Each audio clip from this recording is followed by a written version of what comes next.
Hey Blockies, it's Cozy here. It's been an eventful week in the world of cryptocurrency. With the Bitcoin halving event completed, everyone is so eager to see what will happen next. So if you think that was thrilling, just wait until we dive into the building side of things. But there's no need to worry because Alex, the founder of Bricktopians, is here to help us navigate the new opportunities in the Web3 space. So grab a comfortable spot and let's dive in. Hi everyone, thank you for joining us on this episode 68 of Web3 Weekly podcast. And again, we have invited one of our favorite guests, Alex. I believe, Alex, this is your third visit here with us. Yeah, we've done a couple now. This will be great. Right?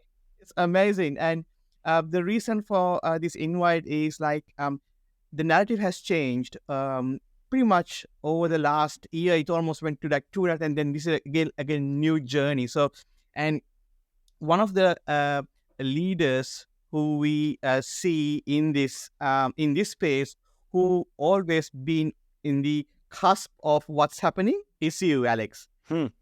What we want to keep it like super new and bring value to our listeners.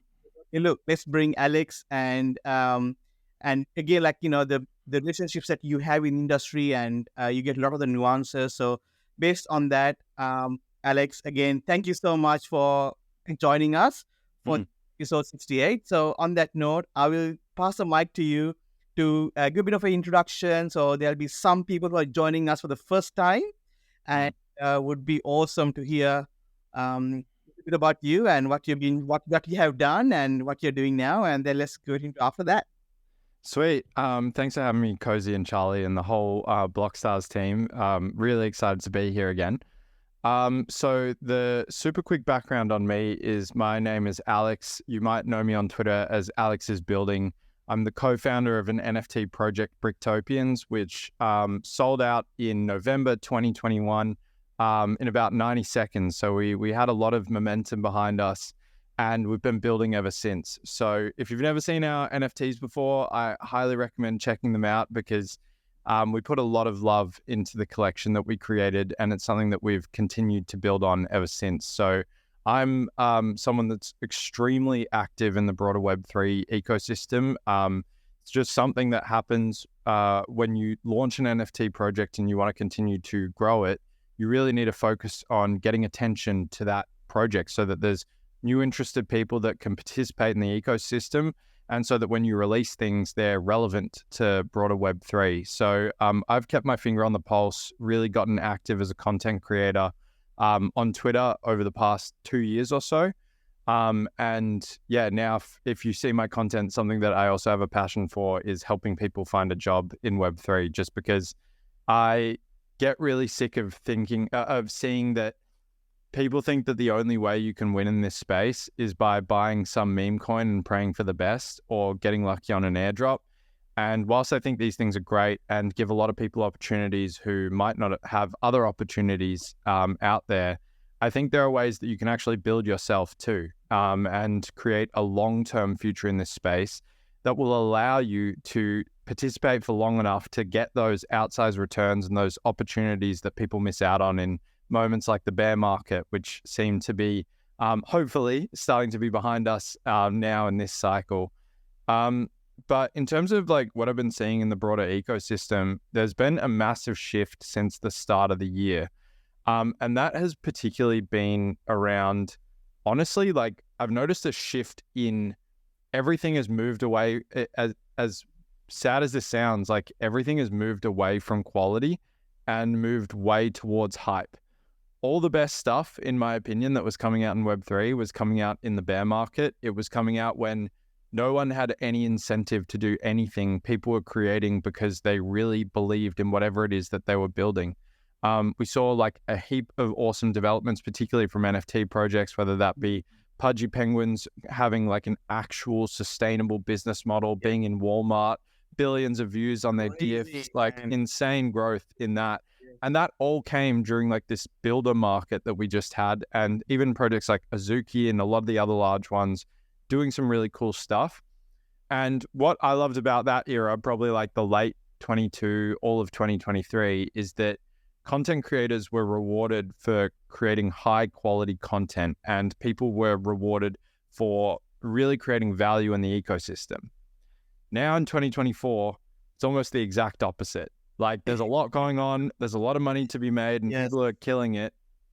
But the space has really shifted, and there's a lot of vaporware. There's a lot of projects launching off the back of potential that really hasn't been realized yet. And a lot of it is promises and vesting schedules and all these things that are probably going to come after the market has really, like, the bull market has gone beyond us.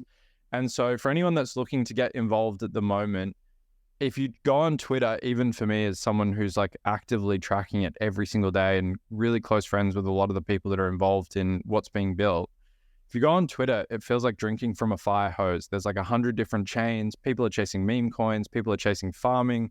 People are on Blast. They're on Base. They're on all these emerging markets. And I just think it is way too much for a new person to get involved in. And if you're very new to the space, I would really encourage you to, I'm not saying that things are at like a good price to buy right now, but I would really encourage you to kind of stick to the fundamentals, which is like, look into what's going on Bitcoin, look into the macro market things like what we've seen with the ETFs launching, which really have these like long-term potential and long-term implications. And then maybe get a little bit interested in some of the upper tier altcoins, things like Solana and other ecosystems. And for me, like, I've actually become quite interested in those ecosystems purely from the perspective of being a builder. I get onto Solana. I get onto Solana and I'm like, oh, this is great.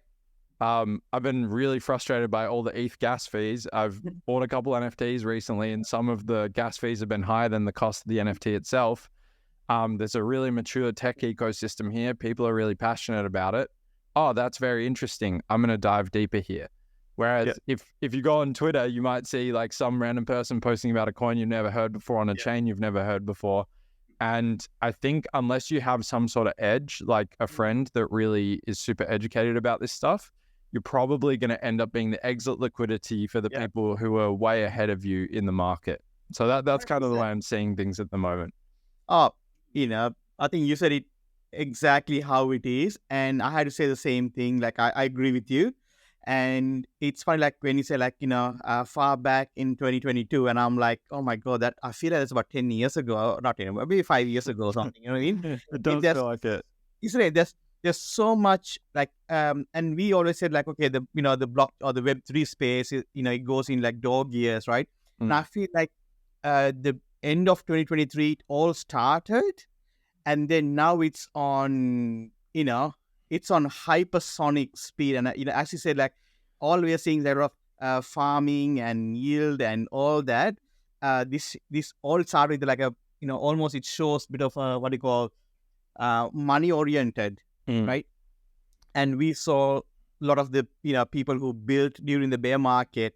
I think they had like really good, what you call, a runway, isn't it? Runway to build that. And because at that point, no one was really screaming for when is the next update having, we can't see our, I don't know, the tokens or our point or experience or any of that, right? No one really cared that much. They just were part of it because they just loved it, like passion. And I think the same time, what we are seeing is there are people from what you call, where they were out of the industry for the last 2 years, right? They got washed out, and now they're coming back. Now now I can throw some money. And I think anyone who's joining in the space new, I think all of us been through. Myself been through that process as well in 2017, and you once you're part of it, you learn it, and as much as it's painful, I think that's against you part of that learning process. But what is your take on it? Right.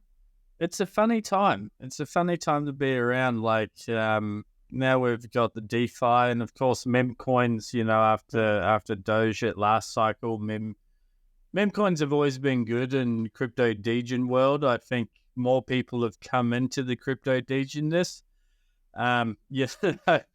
We've seen some some funny ones like what was it, Slurp? Like, Oh my God, don't even get me started on that. oh, shit, I fucked up. I just burnt all the liquidity and all the pre-sale money. So what does everybody do? They go and buy it. Buy it. And it goes to, It doesn't make sense, right? I mean, like, seriously, people are losing it. Oh, that people they lost it, right? And it's just sort of like back in the day, we really only, before Shiba and Pippi, there was only really Dogecoin there. And Dogecoin in the trading community is like the prophecy coin of the bull market. Actually, Doge would front run Bitcoin and other cryptocurrencies. But now you've got that spread along the top three. I would say Doge, Shib, Pippi. But then you've got all these other ones underneath them, for instance, and then you've got a whole bunch underneath them. It's like it was quite funny. I was thinking about it the other day, where it was like, I remember when Solana came out and Anatoly was on Up Only talking about, we've designed this to be the blockchain for the financial markets. You know, this is like Wall Street, the transactions. We can take the throughput of transactions. So what does crypto do? Go build a shitload of meme coins and just rush through transactions. It's like, you've got a plan, but the market will decide what they're going to do with it. And then we've got, like as you said, Alex, we've got Base, Blast as well. Say, and there's a lot of, I think L2s are going to be a huge demand in this next bull market, especially with the Polygon CDK, where you'll easily be able to spin up your own blockchain, have your currency token as a native currency, the gas fees, which will allow you to have gasless transaction for users on your blockchain because you're making it, you own it, depending on those tokenomics. But then you've also got the ag layer where you'll be able to switch between mine and your chain, Alex. So just that there on Polygon, never alone, Cosmos and everything else that's out there. I think it's going to be very fragmented, and there'll be a couple that take off and start moving. Oh, 100%. 100%. Yeah. So, yeah, Alex, I know, Bricktopians. So Bricktopians, we Blockstars, proud owners of few of the Bricktopians, and love what you guys have done, right? And I know your tight-knit group constantly building and working on a few things, and the brain boot, and when I spent, we spoke about Pudgy penguins and what they had done with Metal, and what do you call the Walmart, right? Quite a few things. So my question is, when are we going to see brain boot? When brain boot? That's the most asked question that I get. Yeah, so to anyone that doesn't have the context of this conversation, so we're in the process of creating a 3D printed sneaker using some really emerging technology, so like a new form of 3D printing that only came out in the past couple of years. And we're really lucky because we get to work with the leading, like the people who actually create the technology kind of have their wind in our sails and want us to succeed. So it's us, Dior, and like one or two other companies that are actually exploring this tech. The biggest thing I've learned is that the physical world is much harder than the digital world. Even when we do hard things in the digital world and we push the limits there, physical world is way harder. So I've started to... Physics. Yeah. And physics. So I've started to learn that I treat the Brain Boot project more like milestones than timelines now, because there's so many unknowns, and every time we break through a new barrier, there's a new hurdle that you have to overcome. But the cool thing is they're now at a really nice point of wearability. I used to tell people, or my co-founder and I, the way we describe it internally is it's gone from being a wearable 3D printed object to a bad shoe. And that's actually amazing progress. Amazing, like we've now like entered the realm of like actually being a shoe. And so now it's up to us to make it an awesome shoe, and then take that and actually make it scalable. Yeah. So a few more obstacles to overcome. But the cool thing is that for our Bricktopian holders in the short term, I've taken some time to create a bit of a new initiative inside of what we've been doing. So something I realized at the start of the year was that I never wanted to become like an influencer, and I hate that word. But I started to realize that creating content actually unlocked so many opportunities for me personally within the space. And my number one focus was, how can I take these opportunities and filter them down to the people in my community, the people that have made this possible? And so something that we've focused on recently is we've created almost like a creator academy within Bricktopians. And I've been one by one throughout the Web3 Twitter ecosystem, finding people that are just not supported by the communities that they're in, and people with massive potential. And I've been reaching out to them and been like, hey, you have so much potential. You're like an emerging creator in this space, and your content quality is incredibly high. We want to have you be a part of our world and bring them into Bricktopia. And what's been really cool about that is, if you think about it from the perspective of everyone winning, like I hate these, in Web3, a lot of the ways that people win are essentially they're all PvP, and we all participate in trading and launches and all these things. But my favorite ways to help people win in Web3 is to make positive feedback loops. And what's really cool is that by recruiting these individuals, we grow, we help them grow their brand. When their brand grows, our collective brand grows. When our collective brand grows, more people want to be a part of what we're doing, which kind of spins the wheel and keeps the cycle going. It's like an upward spiral, so to speak. And that's so my number one focus at the moment has been growing the macro network of Bricktopia with high quality people. And what's cool about that is, with the people who are just holders within our ecosystem, the benefits that they're starting to see is, now because of our influence growing, we get more whitelists to upcoming launches. We get access to things that we wouldn't have gotten otherwise. And I'm actually able to, pass that through to them. So we're really focused on this network effects part for the start of 2024. Originally, we'd started to actually build a free collection at the start of the year, and we just got feedback from everyone, and they're like, no, Alex, what we want you to do is we want you to grow the influence of what we're doing. Forget new utilities. The brain boot is enough to look forward to. What we want is a greater influence in the space. And so we've been focusing on that and seeing the rewards of it, and it's only going to get bigger and better. Are you looking to integrate your business systems with cutting-edge AI technology? Our expert team is here to help you use the power of AI to innovate, streamline, and enhance your current business operations. Contact us today at 1-800-870-200 or visit blockstars.com.au. Man, that is so cool. I think that what you said about the loop, getting back, I think that's not every project, but not many projects got that, and like you said, some of the projects, they use the newcomers as the exit liquid, and which leaves a bad taste. And it ultimately, you want to encourage them, to be part of it for the long term, given, this space is such a young space, right? NFTs, like, is it 4 years maximum, like end of 2020, right? For it being taken seriously, for sure, like only that, right? Exactly.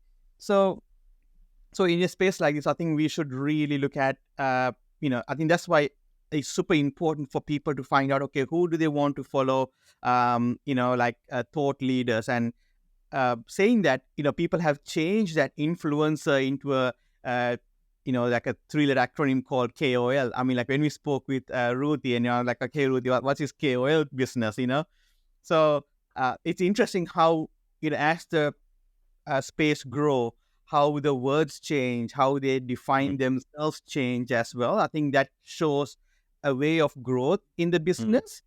And I think even now, less and less people use the word consultant, and nowadays, because it has such a bad rap. Ultimately the people are like, these consultants doesn't really add value per se, So I think it's the same thing with the influencers. I feel in the same breath, people realize, okay, look, there's not much depth in there. I think there's a lot of spread, like almost like 1 inch deep, but 100 miles wide. But now I think people are focusing on like, okay, let's go 1 inch wide but 100 miles deep. I think this is where you're coming from with such a great influence into the community. So Alex, you started doing like threads a while ago.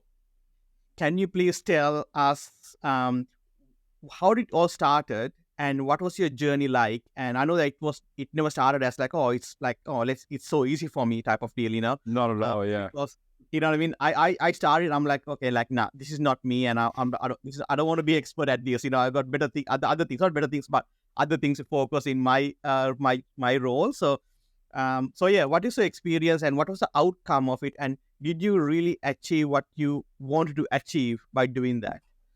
Yeah, so that's a great question.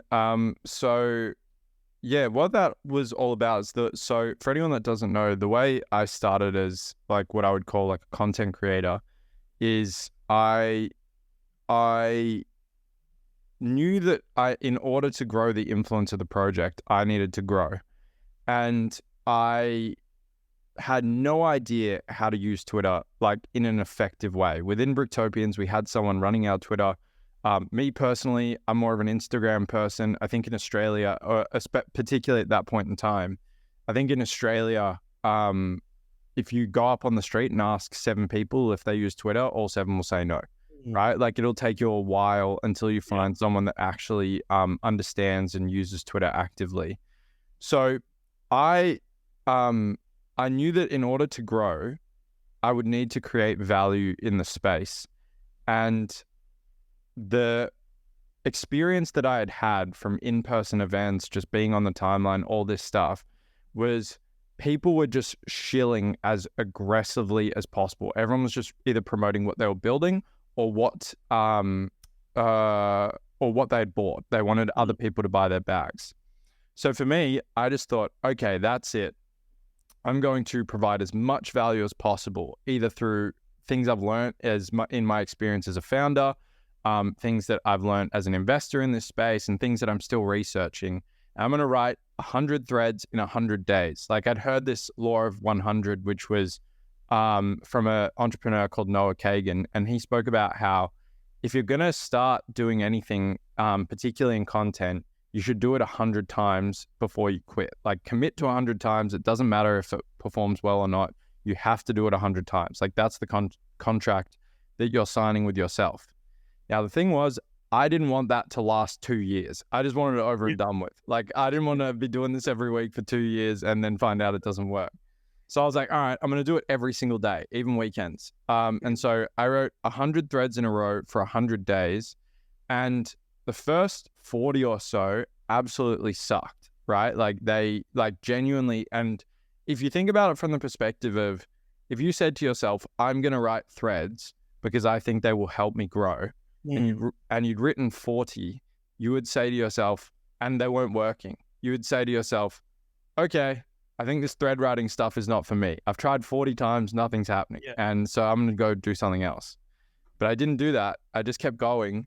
And then around like the 50s and the 60s, I started to see like my first little ounces of engagement. I had like, I think I wrote, actually even like somewhat early on, around probably thread 35, I wrote a thread recapping what Mark Cuban had said about NFTs on a podcast, and he retweeted that. And you start to see these like flickers of opportunity, but even still, nothing really takes off. And then at around like threads like 70, 80, 90, I started to get consistent engagement. And that wasn't because my audience was that much bigger. That wasn't because I had a really unique perspective or anything like that. It was simply because even if you have good ideas, most people just don't know how to package their ideas. And I am one of those people, right? Like I was using heaps of hashtags on all my posts. The text was really long. A thread would have 25 tweets. Like, think about the last time you sat down and read a thread that had more than like 12 tweets, and you're like, you know what? I'm going to keep going. I'm going to get to the end of this thing. Like I was making every single mistake in the book. Yeah. But eventually you just learn these little nuances that actually add up for a lot. Even things like I learned that when you're writing a piece of content, one of the most impactful things I learned is if you say to someone, you should invest in this meme coin, here's why, they won't listen. They'll hear the words you should and they switch off. Yeah. But if you say, I invested in this meme coin and here's why, people go, oh, why did Alex invest in that meme coin? I'm going to go investigate it. Like that little change in a sentence is the difference between a thread blowing up and a thread completely dying. And you wouldn't even know it until you've written so many times that you pick up these things. And so I did 100 in 100 days. I found that to be really useful. I kept pushing for a little bit. I think I went to about like 120, 130.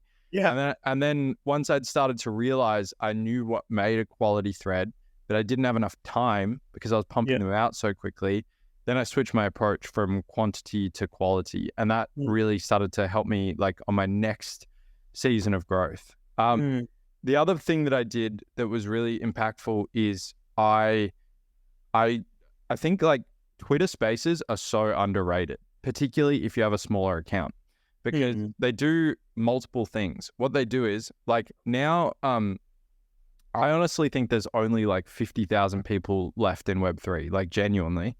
And I have 40,000 followers at the moment.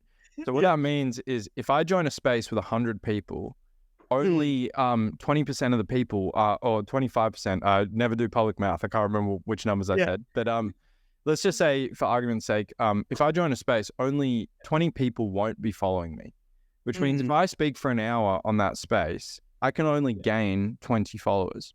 Yes. If you're someone with 400 followers, the entire ecosystem is your oyster, and every space that you speak on is like it's almost like a land grab. Like if you say some things that are interesting, every single space you're coming out with new followers who are not just new followers, they're people who followed you because they like you for what you had to say, which means they're going to be the type of people that like what you say when you write as well. And you get this positive feedback loop where you can essentially spend half an hour to an hour, come out with 20 new followers, and then you, or sometimes even more, and then you write content, they engage with that content, it gets better, and the wheels keep turning and keep turning and keep turning. And so for me, even when I was doing a thread every day for 100 days, I was also doing like 1 or 2 spaces a day.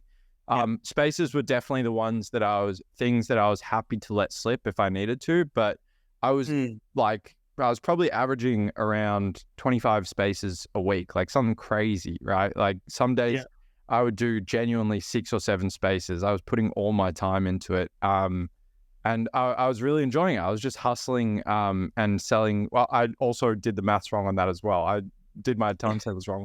Probably 15. You don't need to do 25. That's way too much. But yeah, the pairing of spaces and long form content writing is just like absolutely unmatched when it comes to growth. These days, I'd say you don't need to write a thread. That as soon as Elon took over, someone tweeted, "Hey Elon, I hate seeing so many threads," and he said, "I agree." And then like a week later, the whole algorithm changed so that threads get buried. I mean, that's a really good point actually, because when you look at like Elon's replies, it's like, "Wow, yes," with about 3 exclamation marks, and it's almost like 1 or 2 words really, unless he writes a tweet himself. Like I actually heard, I don't know how true it is, that Elon actually like ignores anything with at Elon Musk tagged into it. So you're better off just stating his name and let the algorithm do the work. Otherwise, he don't see it. He'll find it. Yeah, so in 2024, if you're going to follow a similar strategy to what I was talking about, I'd still say definitely speak on spaces. It's also the best place where you create random opportunities. Like the amount of people that I've met up with after a space who like either I was early in my journey or they were, and we became close friends, and it's created so many opportunities since then. I actually just had a call just before with someone who that was exactly that. And I'd say, spaces and long form posts. But the good news for you, if you're a content creator, is don't make them that long. No one's got time in this market. People are just spraying and praying and just liking posts. And oh, this has this ticker in it, I'll go jump on it. So you could probably keep it to the length of 1 or 2 tweets for a long form post these days. I mean, I could. Sorry, go ahead. On that one, Alex, if like someone was looking at creating their own, say, NFT project, Web3 project, what would your advice be for them? Because obviously they would have their personal account, and then now they've got, I wouldn't say company, but a project account. Yeah. How would you advise them to mix between those two worlds and Good question. come together as one? It's a really good question, and it's something I'm actually not very good at. So this is going to be more of a do as I say, not as I do kind of piece of feedback. But something that I've seen be really successful is, okay, so number one, I wish this wasn't the case, and it would make my life so much easier if it wasn't. But the reality is the founder account is the most important account because people relate to people. And the amount of people, even you guys, who have bought Bricktopian because we've formed a relationship together and we've gotten to know each other and we just want to support each other. That is honestly where 70% of our purchases come from. It's either I have formed a relationship with someone or someone in the community has formed a relationship with someone else and they've brought them in. That's where most of it comes from. So it all comes down to people.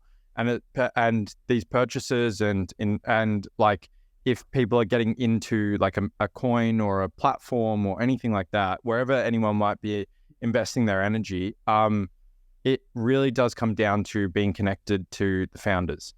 And on the project account side, though, something that I've seen be really successful recently is actually it depends on the industry, but being a little bit looser with the company account. It's funny. It's it's the same sort of advice. It's humanizing it, right? I think 2 or 3 years ago, maybe it was helpful when accounts were and this happened today and blah, blah, blah. And we did this. But I've seen the meme is that hand the account to the intern and just let them comment on That's it. Today, a lot of interns used to be handling the company accounts now. Yeah, exactly. So they'll be kind of roasting. They'll roast another person or do all sorts of things. And I've even seen Utes today. Utes is a super active account on the timeline, and even some exchanges do this, right? They're more of a company. They're not an NFT project, and they're kind of handing the reins over. And so I think when a company can do that and be a little bit self-aware or cheeky with it, they kind of make themselves more relatable. And if you're a random person, it's just fun to follow that account, which is what people are looking for. So that's something that I would love to bring more into what we're doing. And I think it's the right approach between a founder and company. Funnily enough, I probably have to be more serious these days than the Bricktopians account. All right, Nathan, you don't take over, man. I agree with that. I think the generation is changing in the way we look at that. My parents would have been some guy in a suit showed up talking sales pitch, where sort of this day and age it's just get to the point. I don't care if you're in t-shirt and boardies or you're in a suit, just tell me straight up what it is, how much it is, and we can go from there. 100%. Even in our industry, especially, right? It's the most loose, casual. Everyone's firing from the hip. That's what you want from the people you're interacting with. No, so true. CZ goes and I forget what it was. It was he met a president, or there was some big SEC meeting, and he rocks up with the top part being a suit. This is 2018, 19 maybe, and then in the bottom he was just wearing these shorts. So he had a suit up top and shorts on, which was hilarious then. And even your favorite podcaster, Cozzy, Peter Olmec, goes on meets the president in a Metallica shirt. Yeah, he's a through and through hardcore, hard rock. So good. So I mean, my next thing, actually, you touched on that one. My next point I was going to go to is Spaces. You went hardcore on Spaces for a while, and every time I, when I look at my ex, I was like, oh, it's highlighted Alex, you see that, and I'm like, oh wow. So I click on it, jump in, because and as you said, like, when you follow someone that you vibe with, and you see like, oh, there's highlighted with a mic, and you're like, okay, look, I want to know what he's talking about here. Am I missing something, or how can I support them? And and it's such a great way to get notified without being intrusive. It's funny you say that. Sorry, I didn't mean to interrupt, but it's funny you say that. I remember literally during that period, particularly like early 2023, late 2022, and I'd get comments from people being like, I don't know anything about Bricktopians, but I can tell you one thing, like Alex is going hard. Like my phone is lighting on fire because of how many notifications I get each day of him joining spaces. Yeah. Yeah. That's it, and so in that, Alex, there are quite a few people, we were talking with, and they were saying like, look, they have this almost fear of speaking in public, right? So what was your experience like? I mean, look, when I first joined Spaces in 2022, right? That's when it all took off, right? Was it 2022? Like, yeah, 2022. I think it started. Yeah. I think definitely early 22. Early 22, it had come in, but I think they were trying to compete with Clubhouse and like everything that's Clubhouse happening. And exactly, right? So when I jumped in, I was like, oh, I don't know who they are. I don't know the audience. I don't know who type of people I'm talking to. But once you do once or twice, you just become so natural at it, right? So what was it like for you when you first started? And what would you say to anyone who wants to, put their hand up in a space and, ask a question, for example? Yeah, so that's a really good question. So I even still now, to be honest, I get really anxious about pressing the mic button. And I think like something that a lot of people, when they're doing it themselves, like when you see there's these people on stage, they're speaking so casually and they all seem like they know each other. And if I hit this, I'm going to go on stage. You feel like it's going to be like in like an old Western movie when you open the bar doors and like the whole bar turns around. Everyone's going to be like, what are you doing here? Like, what do you have to say? Come on. Yeah. And I remember the first time I requested to speak on a really big space. It was, I think it was called it's called the NFT Morning Show. It's hosted by Pio, an American creator, and I was overseas at the time, so the time zones kind of lined up, and it had 300 people on it, and I was looking at that button for like 20 minutes. I was like, man, like, whoa, this is like, it felt like the physical equivalent of like, this is like walking onto a stage, like during like an active talk and just grabbing the mic to say something. But they were talking about a topic, I think at the time it was like sports NFTs, and I was involved in like consulting to a couple like leagues around this stuff. And I was like, nah, this topic's like too good. Like I have to hit it. So I hit request and I got up there and I spoke for like maybe a minute. And generally with these bigger, more organized spaces, they're very slick in the way they run it, right? Like you never hear a radio show, if you're driving your car, you never hear them say, that was an awesome thing. Thank you. Goodbye. Like they never say that. They just cut it off, right? Yes. And so I got up there, I said my piece. We had like a bit of back and forth. It was great. And then they knocked me off stage and went on to the next person. And it just made me realize, I was like, oh, that was fine. Like I could do this anywhere, like at any stage. And so I started doing it more and more, small rooms, big rooms, medium rooms. And what I started to realize is that anyone can jump on stage. And if you feel like you can't, the best thing to do is you can honestly join a conversation by asking a question that you have. And there are no stupid questions, because there's someone, if you have a question, there's someone else in the audience with that exact same question that's either too afraid to ask or they're driving and they can't like like text or in the comment section or request up. And so even to this day though, like I'm a little bit out of form. I've been focusing on a lot of other work, and I will find that particularly rooms where I don't know people, and back when I was doing this, I knew no one, right? Like it wasn't like, oh, Alex, so good to see you. Like I knew absolutely no one. But I have definitely lost my edge in that regard now, because sometimes I see spaces with people I don't know and I'm like, oh, I don't want to interrupt, blah, blah, blah, blah. but it's kind of like jumping into cold water. You just need to do it once or twice, and then like it's like, okay, no, that wasn't so bad, and then next thing you know, you find it easy. So if you're doing it for the first time, like, don't worry, everyone feels like this. I still feel like this, but you do it a couple times, and it's like riding a bike. That's it. Yeah, I actually have a little bit of fun of my own where I go, if I find a space and there's like only 2 or 3 people, I'll jump in and just start talking to them. I love doing that. Like half an hour, and then I'll jump out like, hey guys, just coming to show some love and support. Yeah. You seemed a bit lonely here. No, Charlie, it's funny you say that. So back in the day, when I really got aggressive with spaces, I was just basically like on like a mission to one by one recruit Bricktopians, because I was like, no, there's no way we're getting enough attention. I'm just going to physically, it's like, there are 5 stages on at any time. This is 5 rooms of cold leads. I'm going in there and I'm going to one by one sell everyone, but you're not allowed to shill immediately. So I'm going to hang out for like 45 minutes and then I'm going to pitch it when I feel like the moment's right. And that was brutal. But it's funny, like I would find myself doing the exact same thing. I'd join a group of 5 people, not realize that they're all close friends and that this is not really like a promotional space.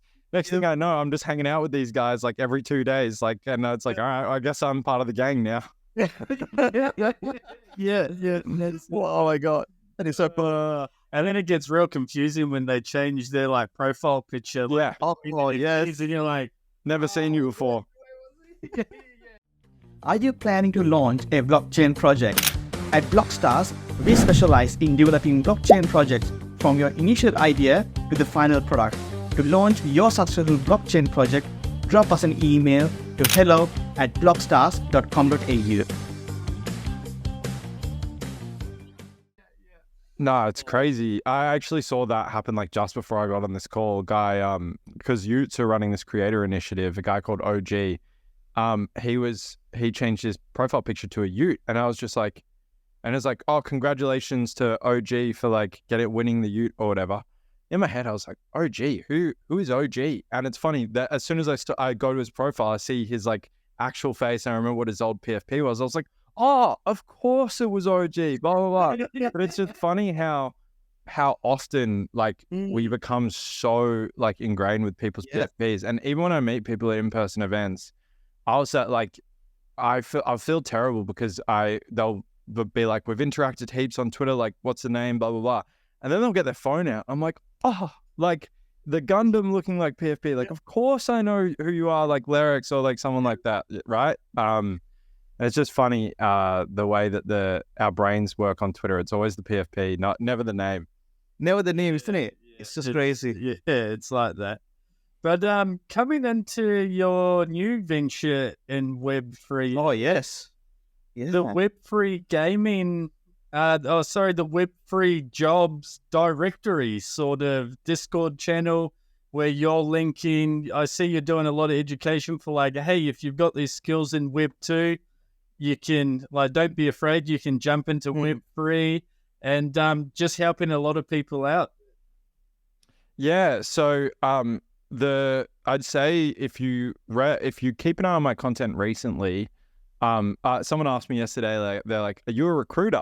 And I'm like, no, I'm not a recruiter, but I find this to be really impactful content that I can create. So yeah, recently I've been sharing a lot of job opportunities that are available in Web3, and where that all came from was about halfway through 2023. I started to have a lot of people within my Bricktopians community ask me for a job. And we didn't have any jobs available at the time, but I was like, okay, I still want to see what I can do to help these guys. And so I just gave them a lot of feedback on what we were looking for when we hired recently. And so, and they found that to be helpful. And then it was like, okay, Alex, that's great, but do you know any jobs that are available? And I was like, all right, well, I'll go check out the Azuki careers page and I'll go check out the Yuga Labs career page. And I was like, holy crap, Azuki's like hiring an art director for $240,000 a year. Does anyone know about this? Like, this is crazy. Like, I've never seen this spoken about.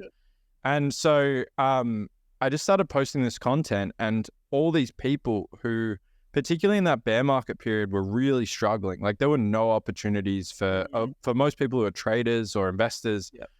There were no opportunities for anyone. And this content just came at the right time where it was starting to really, really help people. And so the biggest thing I've learned as a creator is what you're actually there to do is, it's a cliche at this point, but it's like you're there to provide value. And value really comes in two forms. It's either in entertainment or in education. And I wish I was very entertaining. Not really my speed. You are. Thank you, Cozy. But definitely, yeah. Anyway, not in the way that the creators like K-Money and stuff are. They're doing an awesome job. But we saw you at NFT NYC. Did you see that clip? Yeah. But yeah, so I found that like if you're a creator creating content, you really want to think about how can you provide as much value as possible. And this was the first time I was making content where I could feel like it was helping people, like actually helping people. It's not like my thoughts on the market and people like, oh, that was a great analysis. Like, thank you. It was like, no, this is like directly helping people. And so I started to experiment with some different ways to do that more at scale, because like if I post about an Azuki job in LA that's paying $240K a year for an art director, that's a really cool news story if you don't know about that. But if you're not living in LA and like with 9 years of art experience running massive teams, it's not actually that helpful. So I started to go like, okay, I want to like be able to do this at scale. And at first I created a newsletter in which I was like aggregating a bunch of jobs, using a bit of GPT to tidy it up and sending it out each week.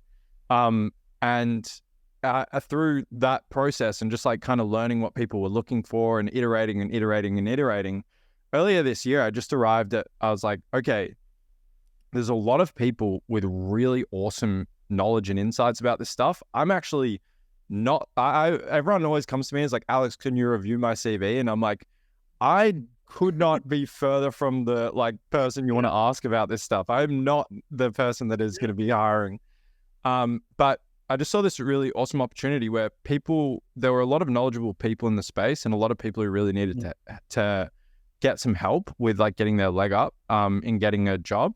And so I started by creating this Discord, and it has been really awesome just how many people have gotten their first jobs in this space by just from a project posting that they're hiring and a person being at the right place at the right time. And so we're starting to see this flywheel happen where people are actually getting hired, and it's awesome. And so I've now learned more and more what teams are looking for, what qualifications certain people have, and I've started to get a bit of a nuanced perspective on how Web3 is a little bit different to other areas of like recruiting. And so I think we've got like a really awesome hub for people who are entry level, like trying to find their first job. But there's also, to go back to that example of the Azuki 240K a year position, I can promise you there is someone with 10 years of agency experience that bought an Azuki or their first NFT 2 years ago and has kind of kept an eye on the space as a hobby, but like hasn't really been able to go all the way in. And that person is so qualified to do their Web2 job at one of these Web3 companies.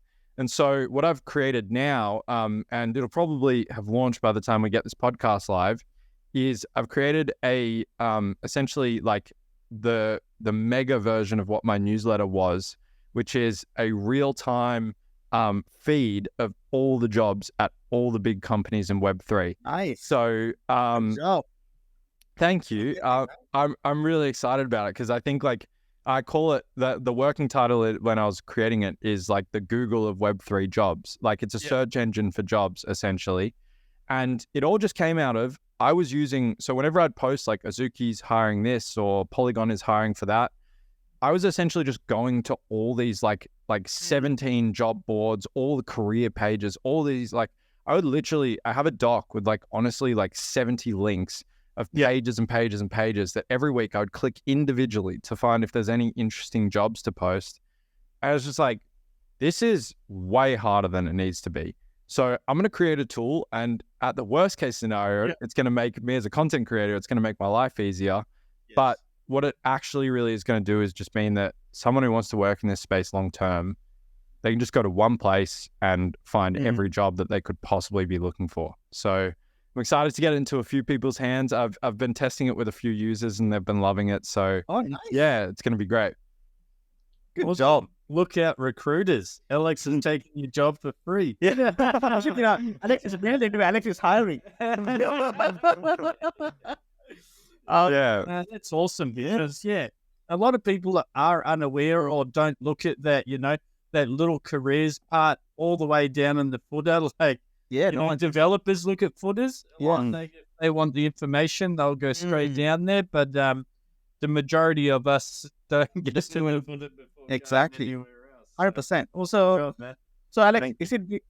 Did you manage to find NFT God his TV appearance as well, or? Oh my God, I actually am a terrible friend because I need to sit down and watch it.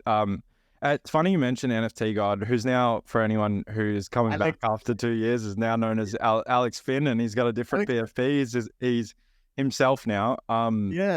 He actually, like, I've got so much love for that dude because when I started making content and I was seeing all these shills and who's active and like for a chance at like $300 or something like that, I was like, if I'm going to get like involved in Twitter, this is not the way I want to do it. I want to create high value, like high effort educational content.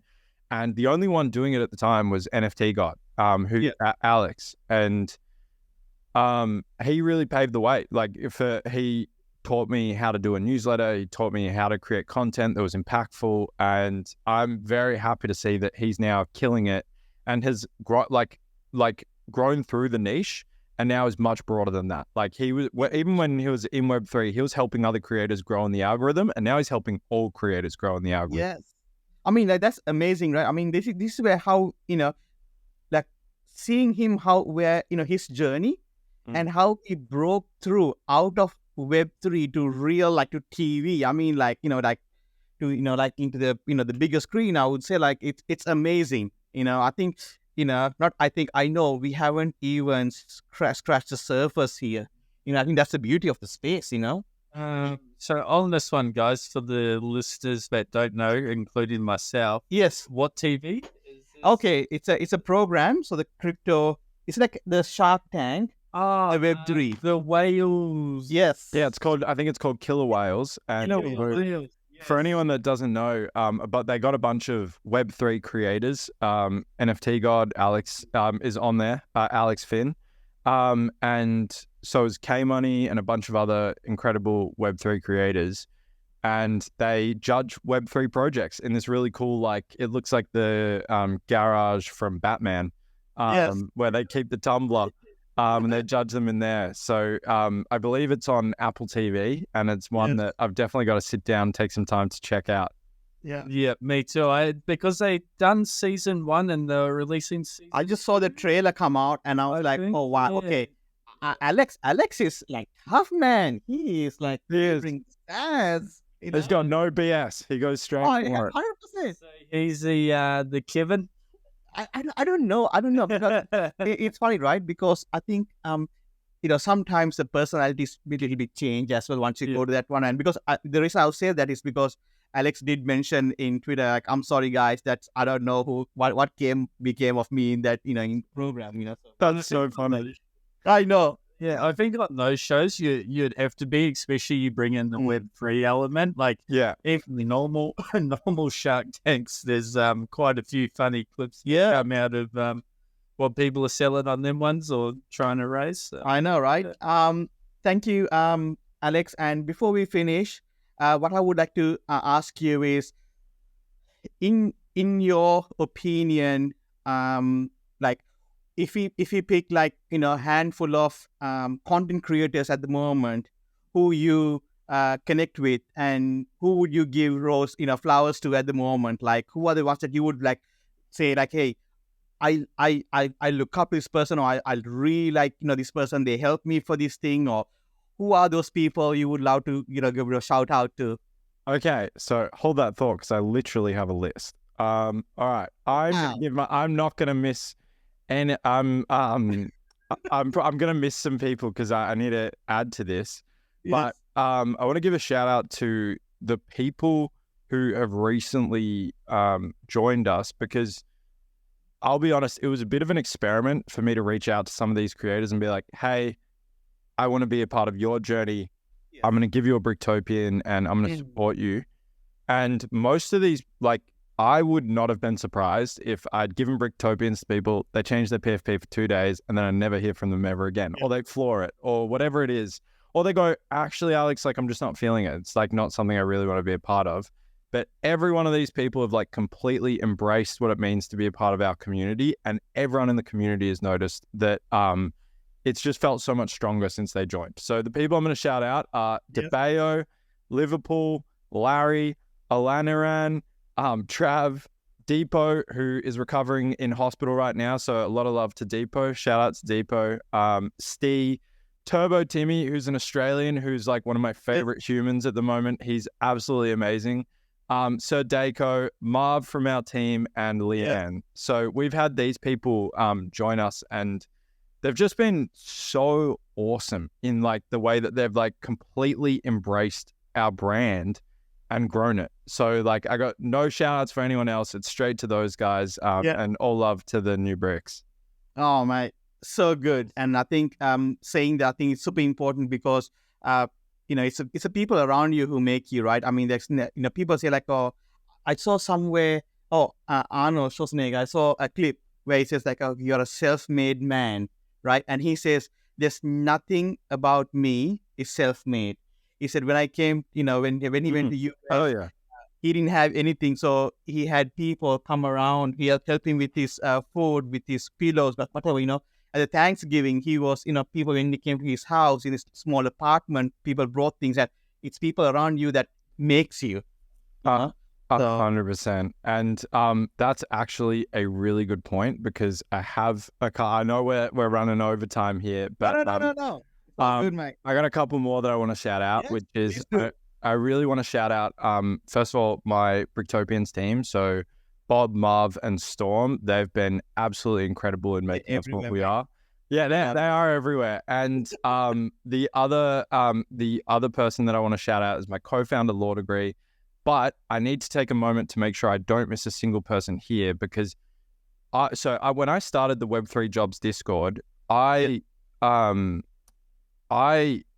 just made it thinking, I was like, oh, what's the big deal? I'm going to make a Discord, it'll go fine.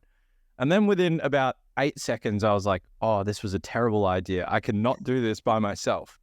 And these guys have jumped in and volunteered and made it what it is today. And they essentially run it. Like, I wouldn't even call this my Discord anymore. So final quick shout out I want to give to is Larissa, Ziana, EP, Monk or Monkey, Rebecca, Sal, and Trav, who was in that brick list, because far out, like, the Schwarzenegger quote is so perfect, because it is so true. Like, none of this happens without a team and the support of other people. And even like that's probably the thing I would end on, is like, for anyone that's starting out, I owe almost everything that particularly in that early jump, like I owe most of that growth to a group of creators who we were growing side by side. Like I learned this from Mr. Beast. He says, if you're like trying to do something, just find 5 people that are as crazy about it as you are and get in a group chat and just share what you're learning. Because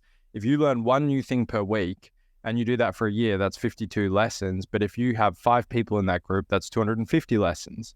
Yeah. And so you can grow so much faster if you grow together. And so I'm built by the people that I grew with. And I'm super grateful for all the awesome people in Web3. Awesome, Alex. On that note, man, thank you so much for joining us again. I know that you got so much things going on, but putting that, hour aside to join our, podcast and share your knowledge and your experience. I think what this would do is this would spark something on someone's journey. And like, oh man, I've done this much, but I heard what Alex said, like really, I knew that he was doing a lot of threads, but 100 threads, my God, 100 days. You know what? all right, let me have a go at it. You know what I mean? I think that could spark so many things. You know, we always have this amber that, you know, that needs sparking. And I think, you know, I know that you are very inspirational, and you're going to help a lot of people around us. And you have definitely, inspired me seeing what you're doing. You're building a sneaker, for God's sakes. You know what I mean? We are in the blockchain and AI space doing things, and you're just bringing that into the physical world, which is, amazing. And I wish you all the best. When I say Blockstars, wish you all the best, and we're going to catch up soon, I'm pretty sure. And anything else last, before we finish? Nah, thanks for coming on, Alex. Good to see you again, my man.